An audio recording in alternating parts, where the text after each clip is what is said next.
السلام عليكم. السميلات ولا القواعد شكون اللي كيهز الاخر؟ واش الحديد القصير كيهز الحديد الطويل ولا العكس؟ يعني واش كنديروا الحديد القصير من التحت ونطيشوا فوق منه الحديد الطويل، ولا كنديروا الحديد الطويل من التحت ونطيشوا فوق منه الحديد القصير؟ اغلبيه الحداده كيقول لك انه الحديد القصير هو اللي كيهز الطويل.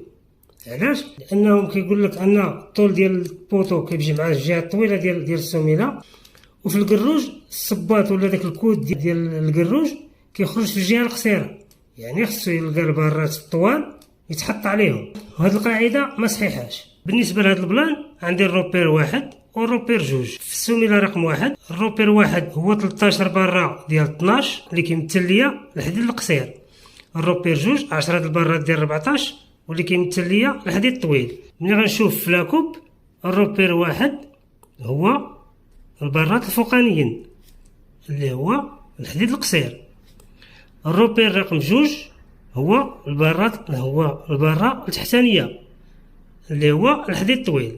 وهنا كنتأكد بأنه الحديد الطويل هو اللي كيهز الحديد القصير. هادشي باش نتبعوا البلان اللي عطينا البيروديتي. في الفيديو الجاي غادي نشوفوا علاش بالضبط الحديد الطويل هو اللي خصو يكون لتحت.